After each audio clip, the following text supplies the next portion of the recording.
నమస్తే, welcome to our channel. నేను సౌజన్య. Vijayawada A1 convention హాల్లో చంద్రబాబు నాయుడు గారు తెలుగుదేశం పార్టీకి సంబంధించి ఒక వర్క్షాప్ నిర్వహించడం జరిగింది. అందులో ఒక సందర్భంలో ఆయన కళ్ళు చెమర్చారని చెప్పేసి వార్తలు బయటకు వస్తున్నాయి.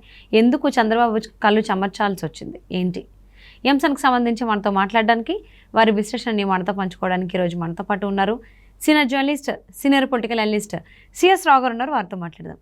నమస్తే అండి. నమస్తే. చంద్రబాబు గారు నిర్వహించినటువంటి తెలుగుదేశం వర్క్షాప్లో విజయవాడలో ఆయన ఒక సందర్భంలో కళ్ళు చెమర్చారని చెప్పి వార్తలు వస్తున్నాయి. ఎందుకు ఆయన కళ్ళు చెమర్చాల్సి వచ్చింది, కళ్ళు చెమర్చడం అనుకున్నటువంటి బాధ కావచ్చు, లేకపోతే సంతోషం, అసలు ఏం జరిగింది? సో చంద్రబాబు నాయుడు తెలుగుదేశం పార్టీ జాతీయ అధ్యక్షుడు. ఆయన ఎప్పుడు కూడా కళ్ళు చెమర్చడం, బాధపడటం, లేదంటే ఆయన నైరాశ్యంలోకి వెళ్ళిపోవటం, దుఃఖానికి గురి కావటం ఇవన్నీ ఉండవు సాధారణంగా. కానీ ఇవాళ జరిగినటువంటి వర్క్షాప్లో, విజయవాడలో A1 కన్వెన్షన్లో జరిగినటువంటి వర్క్షాప్లో ఎమ్మెల్యే కంటెస్టెడ్ క్యాండిడేట్స్ ఉన్నారు, ఎంపీ కంటెస్టెడ్ క్యాండిడేట్స్ ఉన్నారు, అలాగే కీలకమైనటువంటి తెలుగుదేశం పార్టీ లీడర్లు ఉన్నారు, అలాగే క్యాడర్ కూడా ఉన్నారు. వీళ్ళందరికీ ఒక శిక్షణా కార్యక్రమం పెట్టారు. ఏ శిక్షణా కార్యక్రమం అది అంటే, రాబోయేటువంటి రోజుల్లో పోలింగ్ రాబోతుంది, ఎన్నికలు రాబోతున్నాయి, ఎన్నికలు ఆల్రెడీ షెడ్యూల్ కూడా ఇచ్చున్నారు.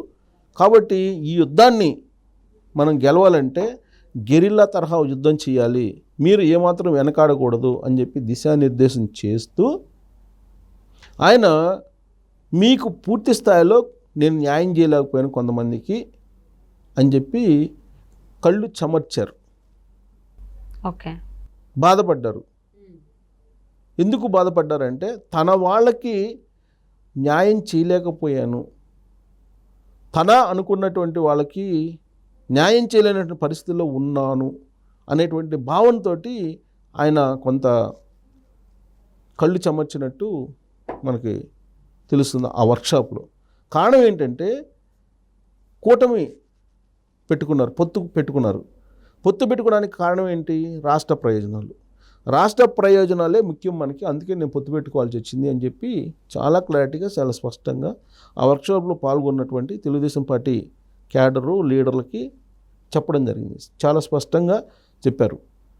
ఈ కూటమి పొత్తు పెట్టుకోవడానికి కారణం రాష్ట్ర ప్రయోజనాలు. ఒకవేళ ఇన్ కేస్ జగన్మోహన్ రెడ్డి కనుక మళ్ళీ అధికారంలోకి వస్తే రాష్ట్రం అనేది వినాశనానికి దారితీస్తుంది, ఇప్పటికే ధ్వంసం అయిపోయింది.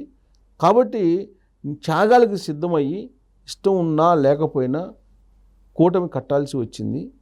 ఈ కూటమి కట్టినటువంటి క్రమంలో ఒక తెలుగుదేశం పార్టీయే కాదు, జనసేనలో అప్పటి వరకు పనిచేసినటువంటి లీడర్లు కొంతమంది అన్యాయానికి గురయ్యారు. అలాగే తెలుగుదేశం పార్టీలో కష్టకాలంలో నిలబడి, తెలుగుదేశం పార్టీకి అండగా నిలబడి, ఆర్థికంగా సపోర్ట్ చేసి, అలాగే మానసికంగా ఇబ్బందులు పడి, భౌతికంగా కూడా ఇబ్బందులు పడి వైఎస్ఆర్ కాంగ్రెస్ పార్టీని ఎదుర్కోవడానికి ఇప్పటి వరకు యుద్ధం చేసినటువంటి వాళ్ళకి కొంతమందికి నేను న్యాయం చేయలేకపోయాను. ఇది జనసేనలో ఇలాంటి పరిస్థితి ఉంది కొంతమంది విషయంలో, తెలుగుదేశం పార్టీలో కూడా ఆ విధంగా ఉంది.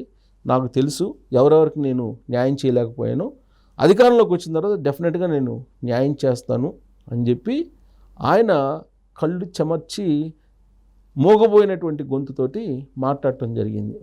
అంటే ఎవరెవరికి అన్యాయం జరిగింది అనేది చాలా స్పష్టంగా ఆయనకు తెలుసు.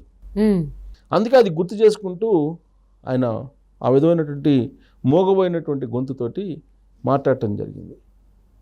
ఆ దృశ్యాన్ని చూసిన తర్వాత అక్కడ ఉన్నటువంటి తెలుగుదేశం పార్టీకి సంబంధించిన లీడర్లు కానీ, క్యాడర్ కానీ ఒక్కసారిగా అవాక్ అయిపోయారు.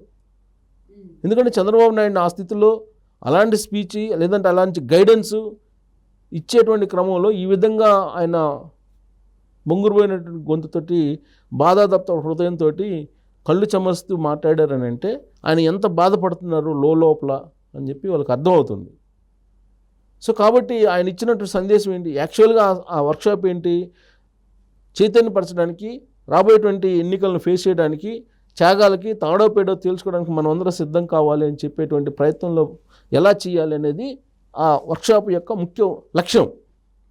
కానీ ఆయన కొంతమందికి నేను న్యాయం చేయలేకపోయాననేటువంటి బాధతోటి ఆయన వ్యక్తపరిచినటువంటి మాటలు అక్కడ ఉన్నటువంటి క్యాడర్ని అంతటిని కూడా ఒక రకంగా ఆలోచింపజేసింది. అంటే చాలామందికి, కీలకమైనటువంటి వాళ్ళకు కూడా, సీనియర్స్కి చాలామందికి న్యాయం చేయలేని పరిస్థితి చంద్రబాబు నాయుడుకి వచ్చింది.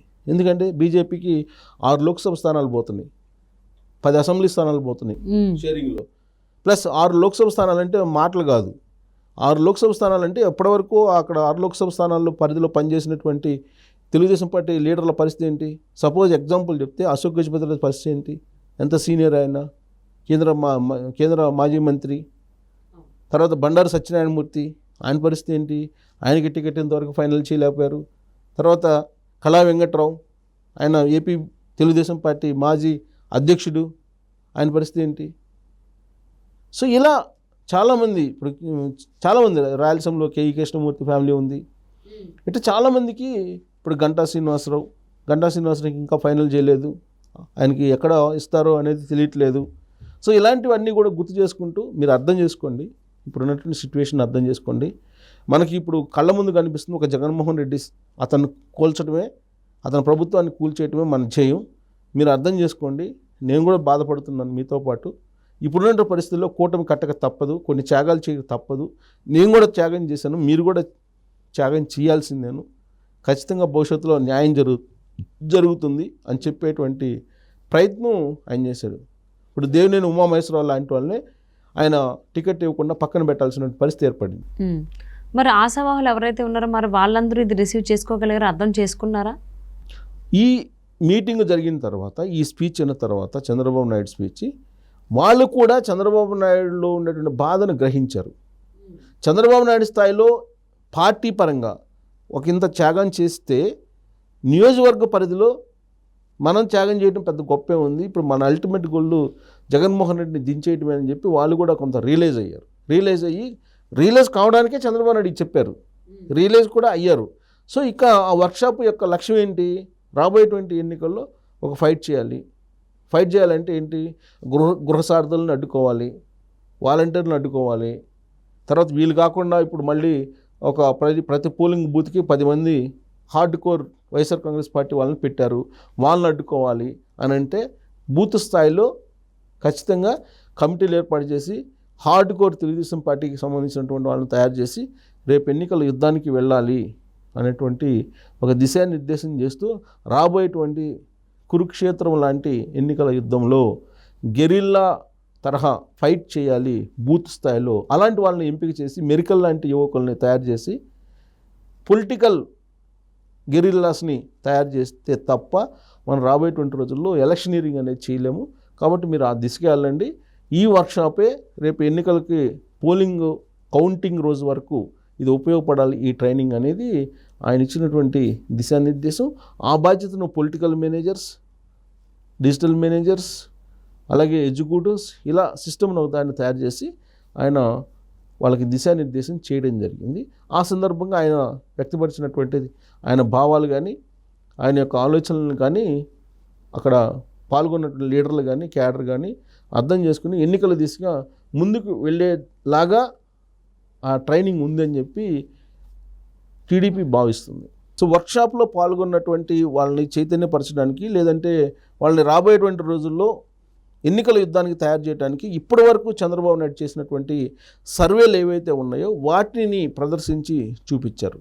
రకరకాల సర్వేలు, రాబిన్ సింగ్ చేసినటువంటి సర్వే కానీ, లేదా చంద్రబాబు నాయుడు పర్సనల్గా చేసుకున్న సర్వే కానీ, లేదా కేంద్ర ప్రభుత్వం ఇచ్చినటువంటి సమాచారం కానీ, నిఘా వర్గాలు ఇచ్చిన సమాచారం కానీ, వీటన్నిటినీ వాళ్ళకి డిస్ప్లే చేసి చూపించి రాబోయేటువంటి ఎన్నికల్లో ఏ సర్వే చెప్పినా కానీ అధికారం రాబోతుంది తెలుగుదేశం పార్టీకి అని చెప్తున్నారు. ఈ సర్వే రిపోర్ట్స్ని మీరు చూసి మనోధైర్యంతో ముందుకు వెళ్ళండి అని చెప్పి చంద్రబాబు నాయుడు గైడెన్స్ ఇచ్చారు. దాంతో ఆ వర్క్షాప్ విజయవంతమయ్యి నూతనోత్సాహంతో తెలుగు తమ్ముళ్ళు ముందుకు వెళ్తున్నటువంటి పరిస్థితి కనిపించింది. సో మరి చంద్రబాబు నాయుడు గారు కండక్ట్ చేసినటువంటి తెలుగుదేశం వర్క్షాప్లో ఆయన కళ్ళు చెమర్చారు. సో అది పార్టీ శ్రేణులకు అర్థమయ్యి సో రాబోయేటువంటి ఎన్నికలకి ముందడుగులు వేస్తే బాగుంటుందని చెప్పి ఆశిద్దామండి. And thank you so much for spending your valuable time this year.